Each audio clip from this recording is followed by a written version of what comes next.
Hi, my name's James Roth. I represent the Roth AV brand. I'm here to tell you a little bit about our products and the history of our company.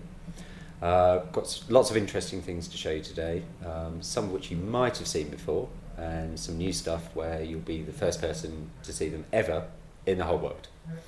A little bit about the background of the company. I started it 2 years ago, and primarily as a consequence of the success of the iPod.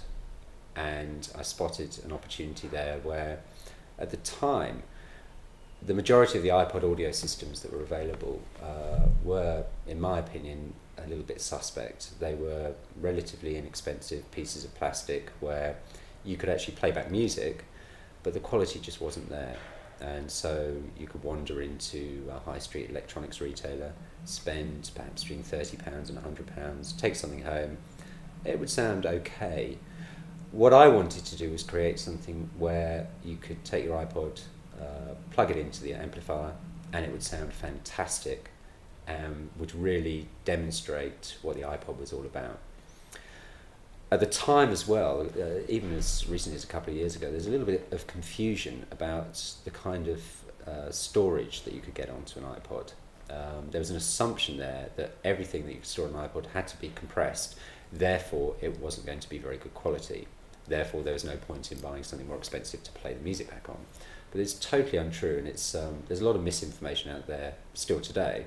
You can store music onto your iPod in a lossless form, so that's the equivalent of CD quality. And that's where our first product came from, the MC4 amplifier, which is this little thing here. Now, it looks rather unusual compared to what was on the market a couple of years ago, and indeed what's on the market today. That's because it's a hybrid valve amplifier. So these little things here that look like light bulbs are actually valves. Now, there are various people out there in the World Wide Web who contribute frequently to forums about audio equipment, and it always makes me chuckle when I see the comments that they make about our products.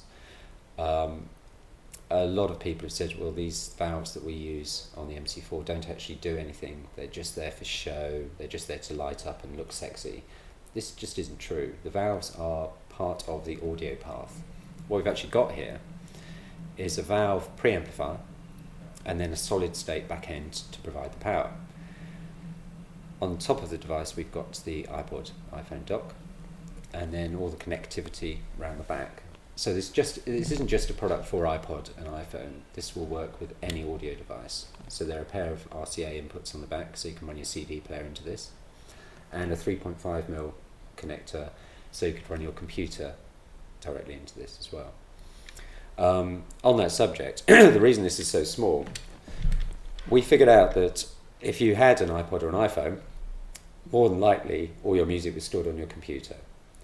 So we wanted something which was going to be small and compact, which could fit next to your computer on your desktop, and that's why it looks like it does. So valves, they're not light bulbs, they're valves, and it's small and it looks beautiful.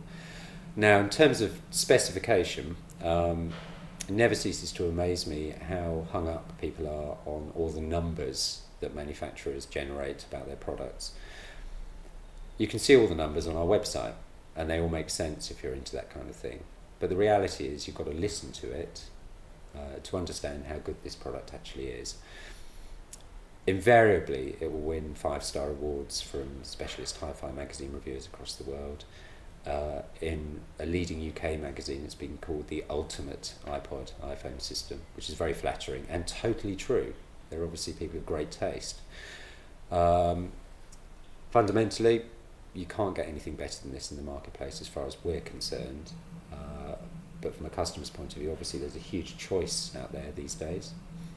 Just go and listen to it, and I think you'll be convinced. Now, when we developed the MC4, within days, customers who had purchased it were writing to us asking us if we had any speakers that would go with it. Now, obviously the amplifier will work with any kind of speakers from anybody as long as they're sensitive enough. And if they're not sensitive enough, then that manufacturer that's building those products isn't going to be in business for very much longer. So we had a look at this. We had a look at creating speakers. And it was a real challenge because in the UK alone, there are 63 domestic speaker manufacturers. It's a highly competitive marketplace. I think it's fair to say as well that the UK particularly has got speaker brands which are market leaders, and they've been going for 40, 50, 60 years.